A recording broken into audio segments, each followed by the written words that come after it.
Welcome to Season 2 of Common Time Podcast. I'm David Clemmer. And I'm John Pasquale. And we're back to inspire and empower music educators with practical advice, thought-provoking conversations, and stories from some of the best in the business. Let's dive into another incredible episode. Our guest today is Mr. Frank Troyka. Welcome, Frank. Hey, David, John, thank you so much for inviting me to be a part of this. We are so glad that you're here, Frank. Frank is the retired director of bands and coordinator of fine arts from Berkner High School in Richardson, Texas. He is now a senior educational consultant with Conn-Selmer Division of Education, and we are excited to have Frank on. He is, I want to say, the global authority on student leadership. And I don't think I'm overstating that. He's an unbelievable teacher, and his experience in this realm is second to none. So welcome, Frank. John, why don't you get us started? Indeed. Hi, Frank. It's certainly good to talk to you.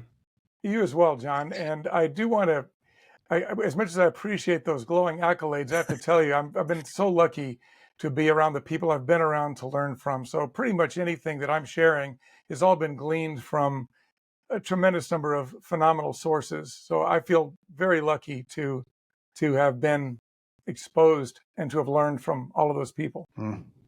Indeed. So, all right, Frank, I'm just going to get things started. So what are the key qualities that you look for when selecting student leaders? And then how do you identify those in a selection process?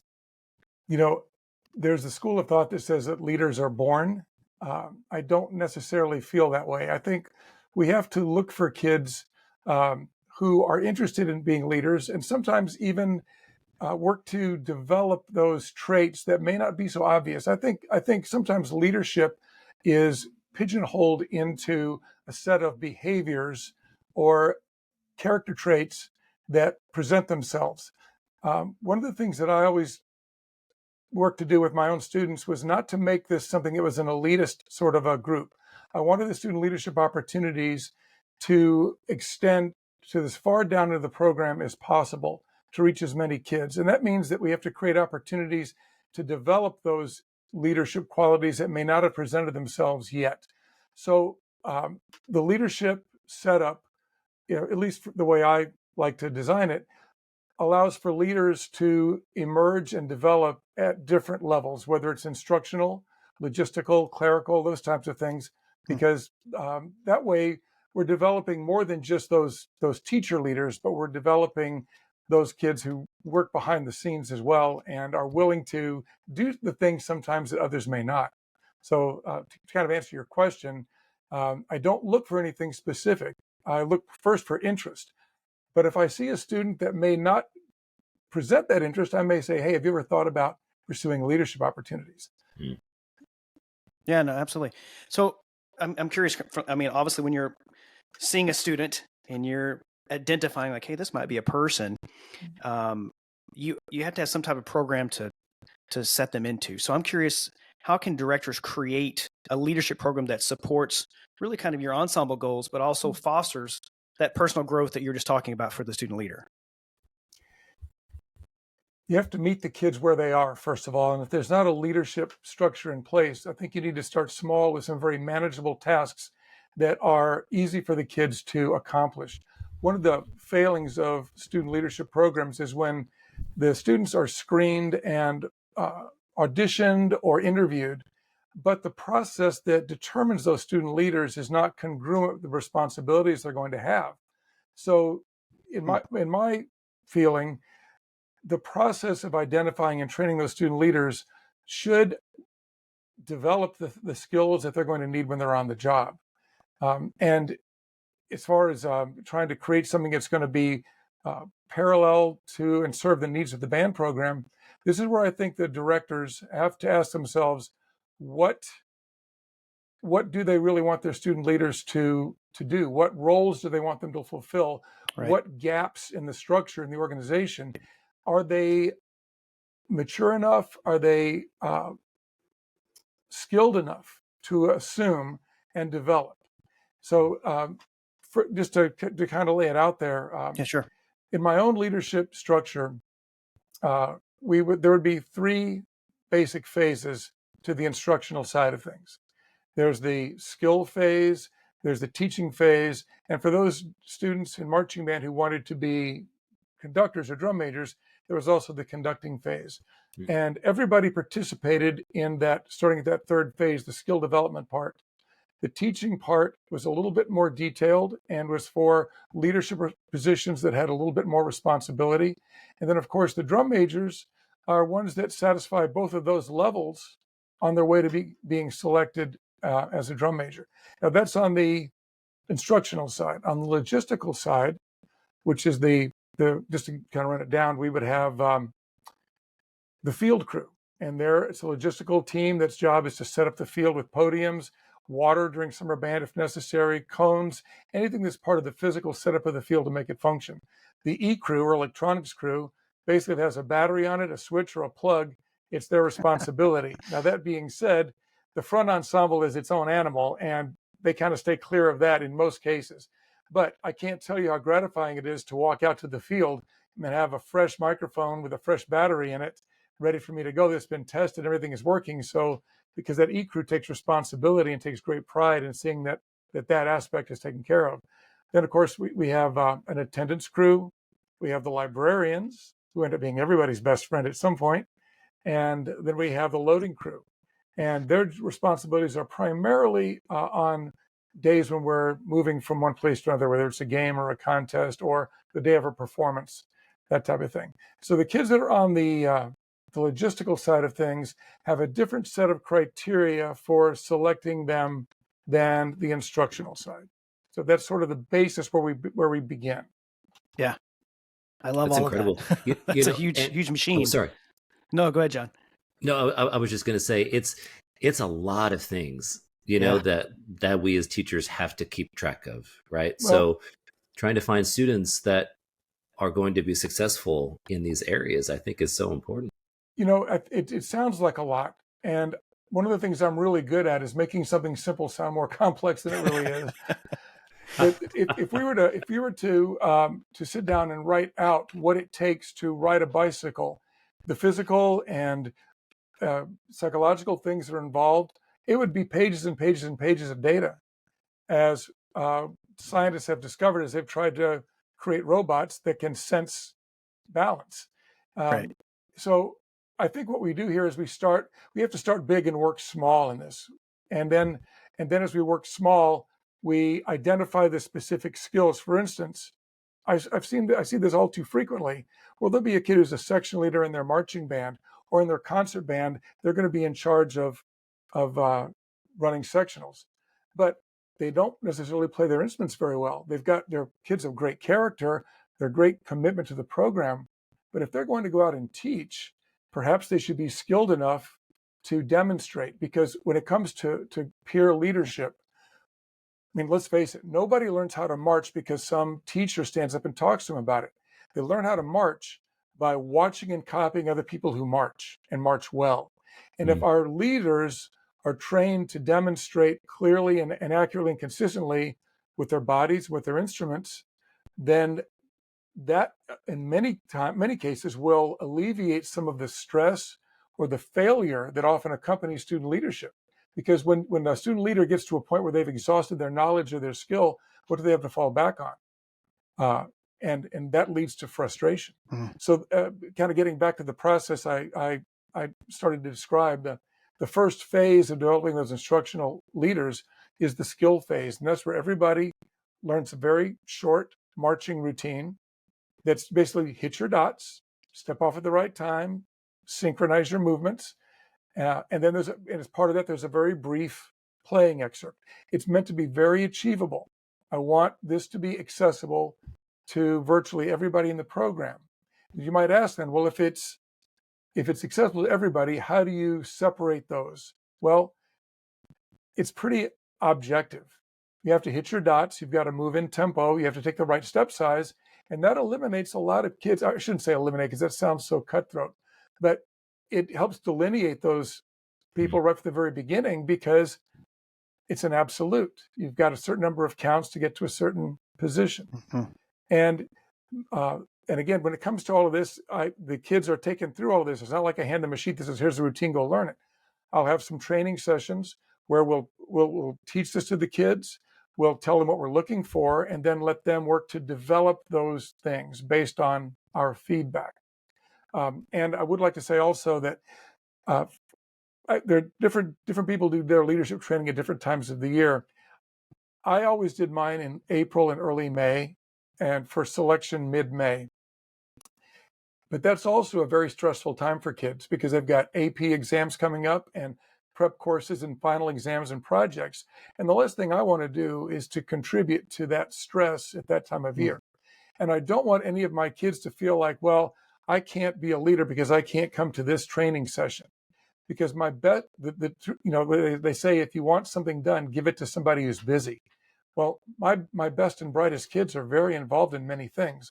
And so when I would set up our training sessions, I would generally set up two identical sessions so we cover the same material, one in the morning, one in the afternoon on different days. And I would tell the kids, pick the one that works best for you. And because we're going to cover the same material. Now, if those sessions don't work for you, let me know. Email me, communicate with me, and let me know what the issue is, and I will set up a time with you separately. I don't want anybody to feel like they're being eliminated because they've got another obligation at that time. So it's about, again, trying to make everything super accessible.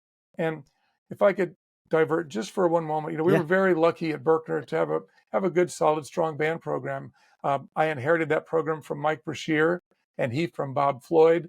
So just a tremendous lineage there of people who were brilliant teachers. So I did not inherit a program that needed fixing in any way. But when somebody new comes in, you bring your own personality and your own methods and that type of thing. But the thing I wanted to do is to reach those kids at the bottom because you never know when that spark is going to ignite and they're going to become a star. And I can give you an example right now. Got a former student who plays trombone professionally now in the Dallas Opera, who started out at the very bottom of our program. And that spark ignited along the way, and he ran with it. And if he had been pigeonholed as a non-varsity, bottom of the band program kid, who knows if those opportunities would have been created for him. So again, this is about trying to leadership is really a subset of the bigger picture here, which is developing responsible human beings that are willing to give back and contribute. So that's really what it all kind of boils down to. Yeah. Indeed. So I can imagine that putting a responsibility on students can be overwhelming a bit. So what's your approach to balancing these kind of leadership responsibilities among students to prevent them from feeling overwhelmed or an immense amount of pressure or ultimately causing burnout? That is a great question. And I'd like to tell you that my entire career I spent very attentive to those things without any problems. But I learned some things kind of by mistakes, as maybe we all do. But I would say that for the majority of my career, what I learned was you have to give the kids manageable tasks that are within the scope of their skill and ability and understanding. When it comes to, if I'm going to give the kids, the leaders, independent time with their sections, I'm going to give them a very specific amount of material to cover in a very brief amount of time. I'm not going to send my clarinet or my section leaders and expect my clarinet section leader to go work with the marching band clarinets for the next hour. I mean, there are professional teachers who have trouble engaging kids like that. And then you're going to be outside and in a parking lot or wherever you are, where the distractions are immense. And there's also a very wide range of motivation within that section. You've got kids who are highly driven and kids who are not sure why they're there. And then you're going to expect one of their peers to be able to respond to all of those different perceptions and needs. I think that's a little bit unrealistic. So I think we have to keep it very focused, give the kids a brief time frame, a manageable set of tasks, and teach them how to use those tools. So here's and I'll even with my leaders, I would have them, we would do very short music rehearsals with them so I could rehearse the music with them so they knew exactly what the style was they were going to teach. They could ask questions. I could make corrections with them. I could have them play individually so they felt comfortable playing individually in front of their sections to demonstrate. Yeah. So again, it's not something we can just turn it over to them. We have to be involved in the process.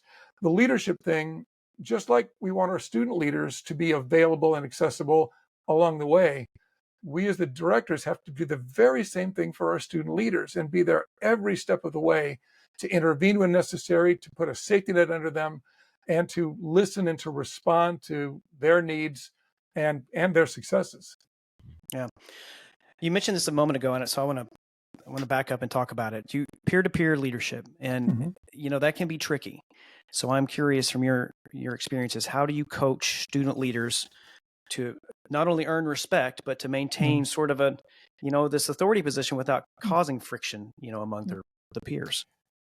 There are a couple of approaches to that. And one, just globally, my students never punished anybody. They were not in a punitive role. They deliver information, they provide an example, but they don't punish because that's something I can't defend. And it's something that I think erodes the respect the kids have for one another. So there's nothing punitive in any way.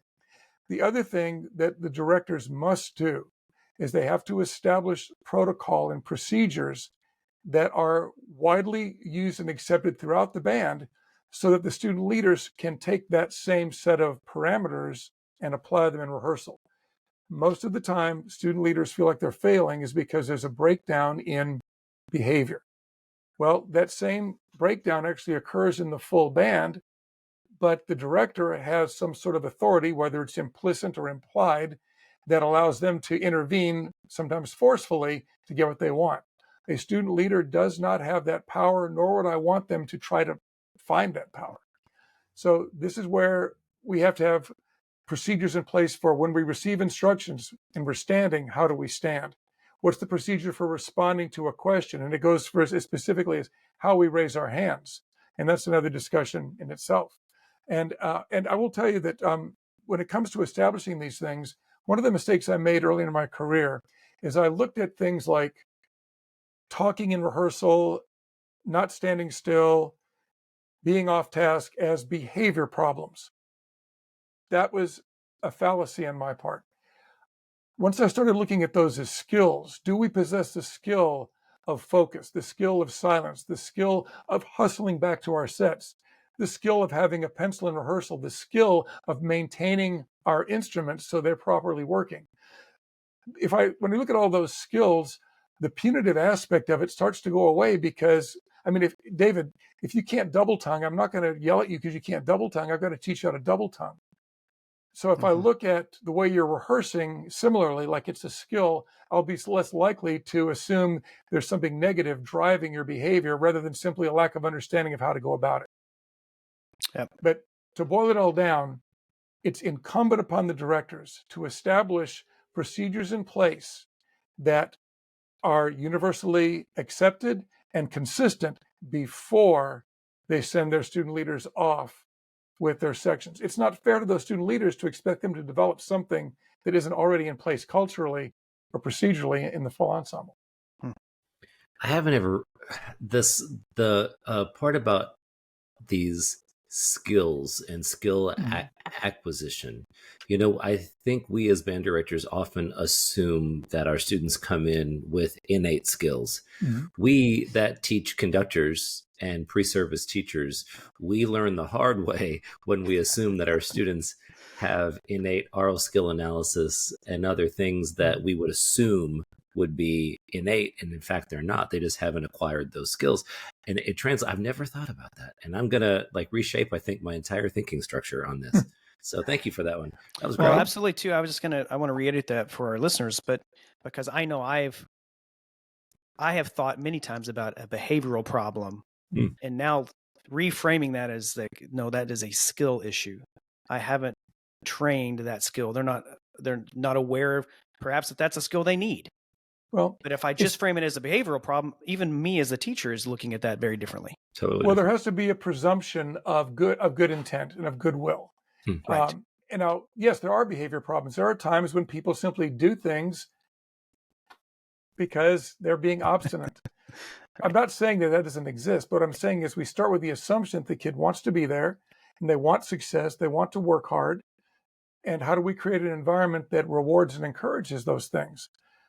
And again, part of the way for a student leader to be successful in their roles independently is for them to have the respect of their peers through their skill development. Because if somebody can play their instrument well and can march well, they can't be taken away from them. That's something they always have. And then when they're in a situation where they're teaching and they realize, I don't know how to put this into the words, they can demonstrate. I mean, I work with a lot of young teachers and I love it. And I tell them sometimes, if you're skilled on your instrument, keep your instrument handy and demonstrate what you mean by a marcato accent. What is a lifted note? Because in trying to describe these things, it's almost like playing pin the tail on the donkey. We'll settle for close enough. But if you can just demonstrate precisely what it is you want, then it's something that you can duplicate, replicate, and then immediately bypass all the words and get straight to, here's what we're doing. And back to what I was saying earlier, ours is a medieval craft in many ways, whether it's marching band or playing an instrument, because we do it the same way. It's like you're the blacksmith, you've got the hammer and you've got the anvil, and you got to keep hammering away, and it takes time. There are no quick fixes here. So we have to develop these skills long term. We have to be patient. We have to be able to help our students develop the self-confidence that comes with their skill. Because if they feel competent, if they feel confident, they're going to present themselves in such a way that invites the respect of their peers rather than having to demand it. Indeed. So I'm going to transition slightly into effective training or kind of workshop activities. Do you have any suggestions about effective training or activities that can help student leaders develop communication and problem-solving skills? Yes. And again, this starts very much with the hands-on part of it. So rather than talk about the philosophy behind good communication, let's get the kids out. And this is why the skill development part, phase one, is so important, because it involves verbal and visual feedback. So we have all the kids out there in the field, all these kids that are interested in leadership positions, and we'll take them through some very basic marching fundamentals. I'll remind them of the things we're looking for, what it should feel like, what it should look like. Then we'll pair them up. And I'll tell them, letter A's, you're going to watch for this one specific thing only when your letter B person performs. And you're only going to comment on this one thing. And you'll say either something positive that worked, or you'll be specific about what didn't. But the idea there is to equip the kids almost with a little script right from the very beginning that acquaints them with what it is to be concise with their communication. Every year we used to joke and say, we're going to get t-shirts that say, okay, so leadership 2025, because the very first thing out of these leaders' mouths when you say, okay, guys, you've got 10 minutes, go. Okay, so it's almost a universal mantra. Not really a mantra, but teaching the kids how to communicate and to get to be concise with it. In fact, one of the strategies I give them is I tell them, put the verb up front. Rather than say, make sure you take a full-size step on count one, just say, take a full-size step. Remember to breathe deeply on counts 3 and 4. No, breathe deeply. The mitigated language ends up compromising the directness of the message. And there's nothing mean or inherently oppressive by saying, take a full-size step, breathe in more deeply, keep your shoulders down. All of those are very concise, direct statements that reinforce the expertise of the person delivering it. But if a kid gets up in front of their peers and says, okay, guys, here we, and they start to do all of this sort of casual speak, they're not going to inspire the kids that are maybe the more reluctant learners, let's call them. So we practice these skills in the full setting, pairing kids up, in order to give them some scripted feedback they'll do with each other. And then I'll then quiz the kids who were being taught. What did your teacher say to you just now? Was it specific? What suggestion do you have for your teacher for how they might improve their communication next time? And so we're practicing these things. And back to the process, the 3-phase process, when it goes to phase 2 of the leadership selection, this is now not necessarily for all of the section leaders. This is for the students that want to be the captains or what we would call the DIs, the drill instructors, which is a bit of a misnomer because the DIs were actually, we jokingly said they're drum majors who don't wave their arms. They've got all the musical skills, all the marching skills that would be required of somebody who is going to be the drum major, but they're on the field, they're in the trenches. And there's only usually 4 or 5 of those students in the wind section, 5, maybe 6 at that level. And so those kids go through a little bit more rigorous teaching program because they're going to have added responsibility there. So again, I'm trying to tailor the responsibilities or the training to the specific responsibilities that kids will have, so there's congruency throughout. I've even seen times when drum majors will be selected without any training on how to conduct, and I think the mindset behind that is, well, look, they're smart kids, I can teach them to conduct. Well, perhaps, but you all teach conducting all the time, and you know there are different levels of aptitude there that have to be developed, and some will develop slower. They'll get there, but it'll may be slower than others. Well, I've got to be careful that I don't put a drum major in a situation where they're going to embarrass themselves because the first time they realize they attempt to conduct is in a rehearsal. That's probably not a good scenario. Yeah, I wrote this down that you said direct communication supports the expertise of the speaker, and that I think that goes for all of us too. I was thinking about myself and communicating, and I have to communicate a lot with sometimes people that are very important. But regardless, if I am using more words than I need to, it's taking away from the idea that I'm the expert in the room, which is a really interesting concept. Yeah. Well, the thing you can fall back on though is you're still David Clemmer at the end of the day, and you're still John Pasquale, and no matter what you say or do, you're going to have that reputation and that skill set and that mindset from those interacting with you, that there's respect to be had. The peers don't have that. So the communication component is magnified because they're not going to be given the same free pass for being a bad communicator or for making a mistake that perhaps you will be because of your reputation. Yeah. Okay. So let me ask you, Frank, how do you handle situations where the student leader may be struggling with their role of facing the challenge, with their section, being that person? I would create primary and secondary teachers, and rarely would I have one student leader in charge of something exclusively. Usually there would be 2 or 3 at one time, so they could all share the information or share the responsibilities for instructing. Right. I would also coach them on what the responsibilities were of a primary teacher or a secondary teacher. The primary teacher's job is big picture, react to the group, to deliver the information in the proper sequence. The secondary teacher's role, sample individuals, intervene when you feel like there's been a gap in the sequence or the instruction of the primary teacher. And the primary teacher's job is to defer to the secondary teachers. John, do you have anything to add? David, did I miss anything?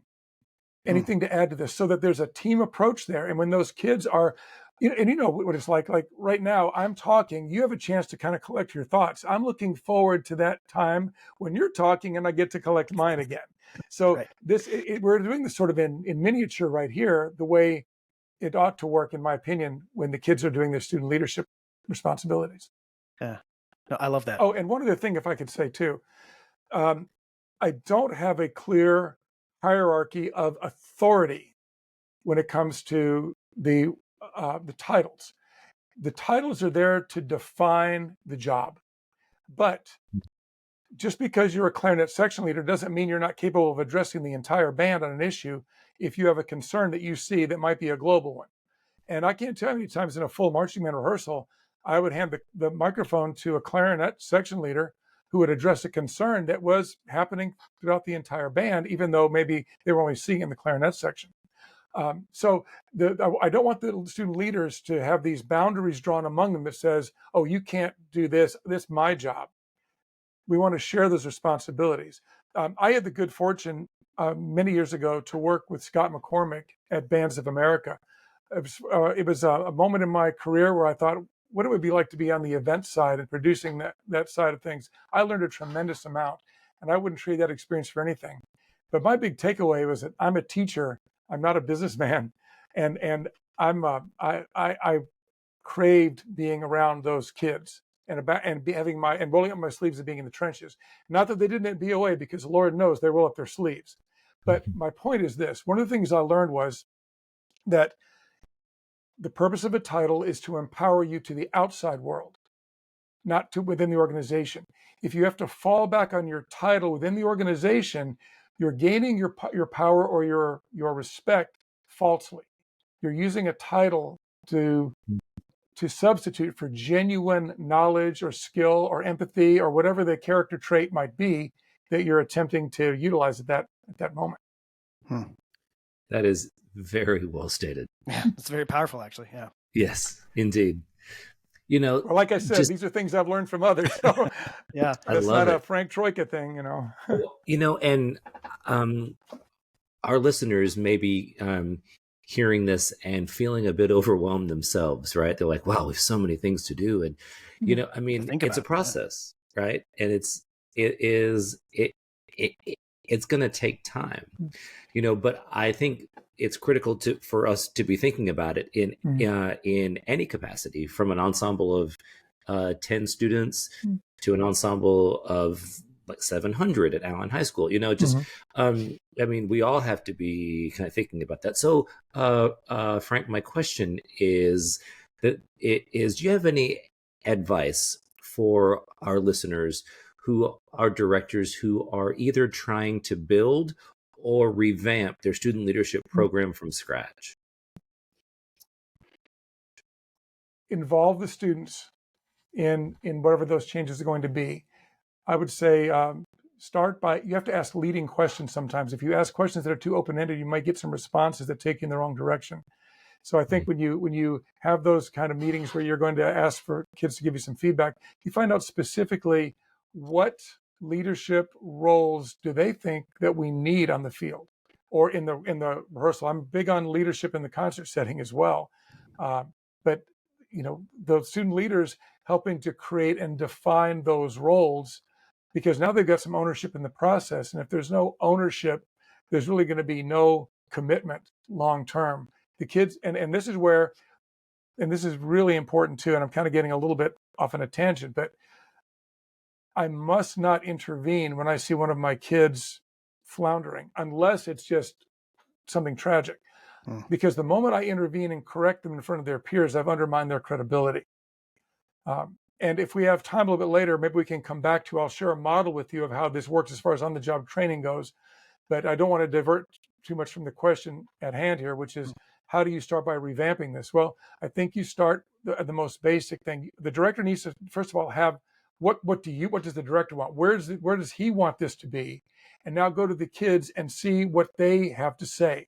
Where are the congruencies? Where are the connections? And where does it disconnect? And sometimes when you listen to your kids, you'll get ideas that you hadn't thought of that may change what you think you need, and what might actually be applicable or relevant.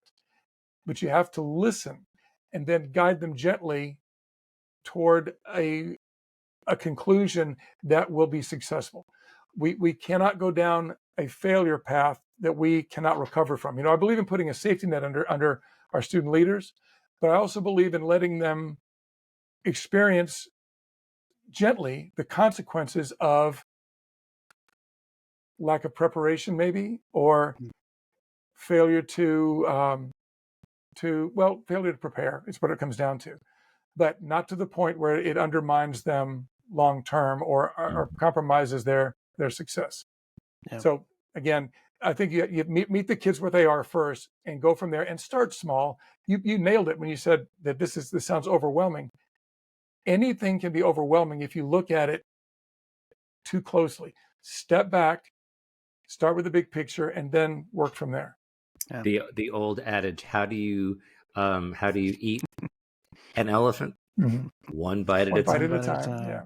And I could offer this also. I mean, anybody that would like some information or me to share any resources, I'm more than happy to share whatever I have about the leadership structure, the training and tryout process, the materials that I use to train them. I mean, that's all, as far as I'm concerned, it's for the asking if anybody wants it. Yeah. I'll be real honest. When I was a young teacher, I went to a clinic that you gave. It must have been at TMEA. and there was a packet of information. I still have it in my files. It was my Bible for my first 5 years of teaching. Like, this is how many reps I'm going to do. I'm going to set a number of reps. I'm going to hold the student, like different things that I would not have known, but I was training them that this is how this is going to work because I'm creating, and it was straight off the page. I mean, I'm literally reading Frank Troyka words. You mentioned a couple of things, and I want to allow us to kind of open the floor. The one was, you mentioned a model that you've used, if you want to dive into that a little bit. But then secondly, you also mentioned leadership in the concert world. And let's dive into that a little bit too, because I do think that's important. We're not talking about music education doesn't just happen in the fall. And leadership doesn't just happen in the fall. So you're free to go. Well, and to go back philosophically to where we began, I want to create leadership opportunities for as many kids as possible, which is why the logistical side of things is so important. And it's a co-equal, if that's the right word to use here, branch of this whole process. My e-crew captain is every bit as important as that drum major. I mean, because in that world, they're basically guiding the success of that. So in marching band with our section leaders, our musical leaders, they tend to be, and rightly so, are better players. But when we get into concert season now, we no longer have those same kids present period by period and rehearsal by rehearsal. One of the best ways to develop student leadership is through chamber music, because they're small groups, they're personal, but even there, I give them some tools to help them guide and be independent in their rehearsals. So, for instance, generally when we do chamber music, and I just cannot tell you how important this is for developing players and leaders. If I can go off on a tangent for a second, if you're playing grade 1 and 2 band literature, even grade 3 at times, and you're looking at a tuba part, there's not a lot there that's going to develop you as a player in most cases. If you're playing alto sax or trumpet or flute, you may have some more technical things going on. But chamber music provides an opportunity for everybody to be independent, to have more technical responsibility, to develop on their players. We can't expect band music to do that for us. But when it comes to the chamber ensembles, the directors and I would put the kids in the ensembles ourselves. Now, occasionally we'd have kids who would come to us and say, "Hey, can we be in an ensemble?" And we would often allow that to happen. But in these ensembles, we would also designate an ensemble captain. Now, this person doesn't call orders or anything like that. The person manages the rehearsal and manages the materials. So that means, are we working on these things daily? Are we working on intonation? Are we working on phrasing? And part of the tools that I create for them, I create a little questionnaire that the kids complete independently and privately at the end of each ensemble rehearsal they have. And there's just some easy questions on there. Was everyone present for your rehearsal? How long did you rehearse? Did you achieve specific goals set for this rehearsal? Did you go straight through the pieces at any point? Is this ensemble ready to perform? And that's usually the big reality check there. And then those kids will turn those ensemble questionnaires into me in a box. They don't turn them in their cabins, they turn them into me. Then I look at them and I can see what's happening for the individuals and how things are going. And then if necessary, I can go help coach them on how to run the rehearsal, how to be more successful. But see that when you start doing that in chamber music, now you've got kids in your second or third, or if you're lucky enough, a fourth band, who are now stepping into real leadership roles as musicians. And because they're in smaller groups, they can share those responsibilities. They can all contribute. And so we're developing leaders in that way, because every ensemble you have has got a principal trumpet player, at least, or, maybe it's not like a dedicated first chair, but you've got kids that play first part. And so now I think we want to develop those responsibilities at every level. And I think it's exciting and I think it's fun. I really love it. And is it time consuming? Yes. But isn't everything worthwhile time consuming? I mean, it's built into the word worthwhile, isn't it? Yeah. No, it absolutely is. We did a session on chamber music just recently with Brett Richardson, and I am such a big believer in it, and not for a lot of reasons. I mean, the leadership aspect of it is one of them, and musical development. There's so many positive aspects, but you're right. You have to be dedicated to the time Mhm. doing it, like making that a priority, if you will. Yeah. So, yeah. I just had a young teacher ask me recently about, um, being a little bit overwhelmed with all the responsibilities and how to manage those. And, within the first 3 years, if a teacher can get past their third year, they start to find their groove. I joke that the first year is uninformed ignorance. You don't know what you don't know. Your second year is informed ignorance. And it's not until your third year that you start to find your voice a little bit and start to Right. to get a feel for the flow and the unfolding of things. But I think in terms of the time, we have to manage the time. We have to set aside time not to do this too. To Yeah. just say you're going to step away and let the world turn for a little bit without you and come back to it, because it can get overwhelming. And I'm very guilty of that. Overkill could have been my middle name sometimes when it came to trying to develop all these processes. But I've learned now, and this is where I can guide others a little bit more effectively. I've learned where we reach that point of diminishing returns, or Malcolm Gladwell says, if you're a basketball player, you reach a point where you're tall enough, and being any taller doesn't help you anymore. In fact, it may get in your way. Hmm. So I think we have to look at, I'm holding the mirror up to myself right now. When do we reach that point where it's enough, or at least for right now, and we can say, let's run with this? Mm-hmm. Yeah. That's really hard to do as a teacher, right? Like anyone listening, even me, I'm like, "Wow, that's so hard to do." It is. So do you have any suggestions on how to do that? I think this is where you have to have your own circle of friends to help keep you in check on that. And I was very lucky that at Berkner and elsewhere too. I mean, this is not like it was unique to Berkner. I had some wonderful colleagues and teams I worked on my whole career. But having retired from Berkner High School, I had my dream team in place, and I could count on them to tell me when I was screwing up. And if I could even drop a name here, John Morrison, was with the recent, not too long ago, president of TBA, and he's now the director of instrumental music or fine and performing arts for the Cy-Fair School District down in Houston area.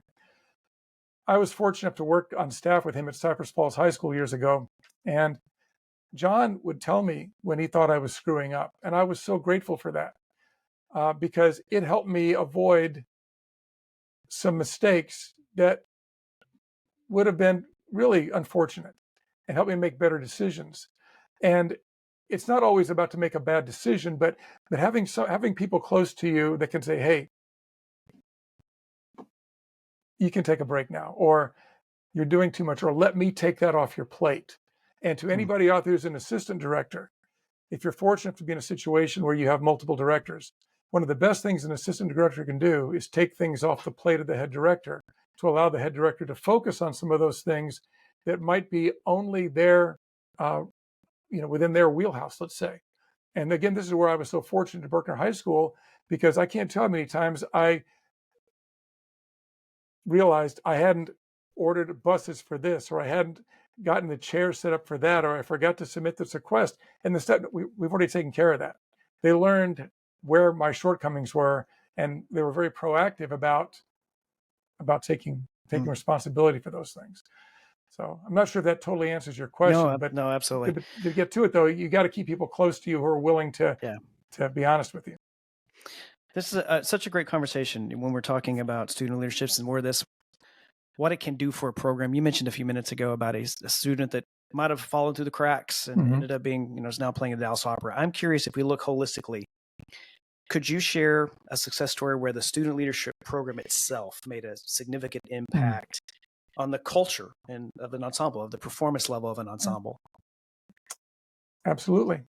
In my own program, there was a time when I believed that instruction was really relegated to the professional staff, that students were not really capable of delivering instruction on that level. And I thought by putting them in that position that I might be putting them in over their heads or setting them up for failure. What I didn't realize at that time was that I simply needed to equip them better with the information so they could be successful. And I saw a transformation in the culture of our program. Now, again, I want to be real careful. When I was at Berkner High School, it was a tremendous band program, and I inherited a great band program. But anytime there's a change in leadership, as there was when I came in there, there's a different way of doing things. And it's not necessarily in conflict with what I'm before, it's just a different way. It's like more than one path to the same destination. And so I did not have anything I needed to fix at Berkner High School. But one of the things that evolved through the student leadership was kids taking more responsibility for independent practice and warming up on their own. Kids would start to show up early to rehearsal to warm up with their peers. This is never, ever scheduled or mandated. It was something they started to value because the better they got on their instruments, the more they realized that what I'm doing in rehearsal is not going to meet their needs. Because what I do with a full ensemble is a rubber stamp in some ways. It's like we're all doing the same thing. But when these kids are doing their own warm-ups, they're addressing those things they need to be successful. And I saw this happening all the way through the program. And it started with as simple a thing as a couple of brass kids showing up before school, warming up in the band hall by themselves publicly, where everybody could see it. If they do this in a practice room, it's not public. If you want to create a movement, it has to be public. So getting those student leaders to be visible in their the process. To give you a specific example, we would rehearse 4 mornings a week in addition to one evening rehearsal, 4 mornings a week from 7 a.m. until 8:15 for marching band. And I would get to school usually at 6:20, 6:30, and there'd be kids that would arrive shortly thereafter, but they would come in the band hall and immediately flop down and go to sleep or camp out. And as kids would walk into the band hall, what do they see? They see bodies everywhere. And so what do they see? Okay, I guess what we do is we sit down and we chill. Now, some of these kids I know are academically at risk. In a no pass, no play world, I keep very close tabs on how they're doing academically. And I know some of these kids are borderline or failing because they haven't turned in homework. This is something they could be doing right now. Get your homework done. And I know some of them don't have their music ready to go yet. They could be practicing that. But so how do I address this? Well, I can create a rule. If you're going to be in band hall before rehearsal, you've got to be practicing or doing homework. But all I've done now is challenge the kids to circumvent the rules at a higher level. They've got to go figure out how to get away with not practicing or how to get away with not doing a homework without drawing attention to it. So this is where the leadership thing becomes particularly profound and impactful. I pull my student leaders in and I said, starting tomorrow, when you arrive, don't go into a practice room and warm up. Get your instrument out and warm up publicly. If you want to go out to the field and warm up there, that's fine. But be conspicuous. Be conspicuous. So, and I'm not making this up. The next morning, as the kids, the leaders are there, the kids arrive, they're coming to the band hall and there's people practicing. And this is something different. And I have kids looking at their watches or their phones. Am I late? Because there's obviously something going on here. Right. And now, does that mean that every kid got up and started practicing? No. But what it did is it meant as kids came into the band hall, they were responding now to an environment that was different. People tend to adapt to the environment that is presented to them, which is why the culture is critical when kids move from a middle school to a high school program, because those cultural traits are going to be emulated by those kids who come in. They're going to watch and copy to figure out what is the best way to find my social foothold in this new environment. Now, the same thing applies on a day-to-day basis too. Now, did every kid give their instrument out? No, but so many more did that we reached a critical tipping point where that now that became the norm rather than the exception. But it has to reach that critical tipping point. And that meant that some of these had to say, hey, John, get your horn, come on, warm up with me. Or, hey, let's go out and review a couple of sets real quick. And that's something I can't do because I'm not their peer. But the peers, that's a relationship that they have that they can, and I don't mean to use this word indelicately, but they can exploit that relationship for everyone's benefit. It's fascinating. I absolutely love it because you identified a problem, or what presumably could be a problem, like this, and rather than take control you asked your student leaders to present a different environment. And that is incredibly powerful. Well, I mean, that's just culture, it's all about culture, culture. right? Yeah. Culture is shared values that drive behavior. And if we want the kids to have behaviors that move in a certain direction, it's helpful if those behaviors are obvious and duplicatable. If you can copy them. Yeah.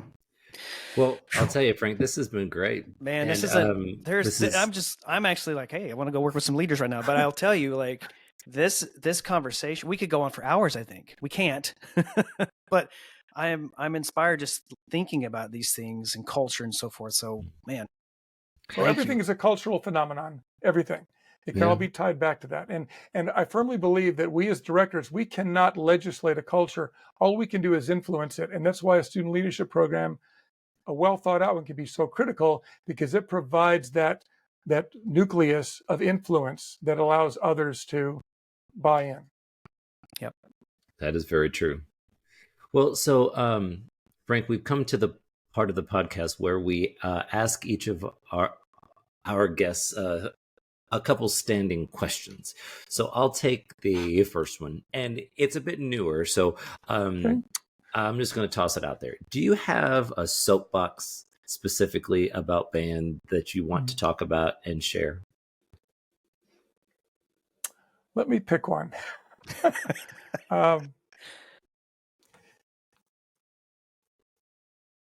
Yes, and that is that we have to take responsibility for whatever is going on and not lay blame on the students. We have to look at everything as if we are, well, Lynn Jackson, you had her on recently. One of her things that is etched, in fact, I don't have any tattoos, but if I got a tattoo, it would be this. Good or bad, whatever's happening in my classroom, somehow I'm giving permission for it. My soapbox is we have to take responsibility for whatever's happening and look at ourselves first before we say, that's a bad kid, or, well, they just don't understand, or they're just not mature enough yet. They don't have pencils. Well, what am I doing that's encouraging them not to have pencils? Maybe I'm not asking them to use them. Maybe they're not using pencils. They don't have them because I haven't done anything worth writing down. Maybe that's the problem. So that soapbox would be, look at yourself first before pointing the finger elsewhere. Dr. Tim says, anytime you point your finger at one person, you've got 3 pointing at yourself, right? Yeah. So it's absolutely true. Oh, Dr. Tim. We love the soapbox topics. They're new for us, but it just gives us an opportunity to go like, sometimes we need to hear the hard truths. So yeah, and you know what? And be willing to listen to the hard truths. Yeah, because those are the watershed moments that can lead to major changes. Absolutely. Yeah. Our next two are not as difficult. Is there a particular book or books that have inspired you in your journey? Doesn't have to be music, just anything that you'd like to share with our listeners. Zen and the Art of Motorcycle Maintenance. Okay, that's it was given to me by a 10th grader who was a trumpet player back in the 80s when I was teaching at Lake Collins High School. He was reading it for his English class, and he said it reminded him of me. And so naturally I had to read it. Well, it's a spiritual journey, but it's also a physical one. And I will tell you, I had to read and reread and reread and reread to grasp what was being said, because some of it is very metaphysical. But I quote that book to this day, and it's been one that has been a companion for me throughout my entire career. I have to look it up. I don't know. Robert M. Pirsig, Zen and the Art of Motorcycle Maintenance. Adding it to the list. And I'm actually, the truth is, if I may, I actually have that same copy right here that was given to me by that 10th grader all those years ago. Wow. That's awesome. And it's all highlighted and dog-eared and bookmarked and everything else in there. So love it. Still have the same one. That's great.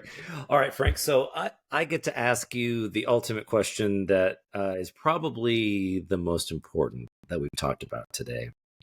And that is, what's your favorite time signature?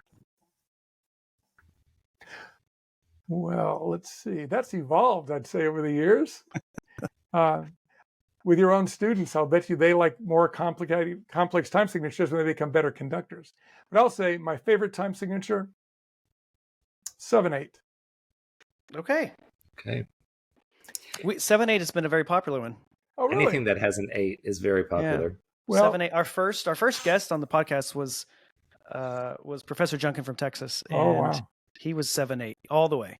Well, Yeah. I'm in So great you're in good company. Yeah, you're very much. So unfortunately, Frank, the answer was common time, but we'll accept 7, Well, 8. that's a given, right? Absolutely. Absolutely. Hey, Frank, it's been such a fantastic It's been great. opportunity to get to speak with you today. And I learned a lot. I hope that our listeners are going to take from this, but it just, for me, you were a person in my life where this idea of leadership became something important to me, and something that I remember walking into the University of Kansas and saying to those students that my job was to empower their success. Like, that was my role, was to empower their success. And I built my leadership team there off of the principles that you've talked about today, the best I could as I was learning. So I'm just really thankful to have you on. I have a lot of memories going back through my head, but we really appreciate your time. Well, it's an honor, and I'm humbled by your kind remarks. Thank you.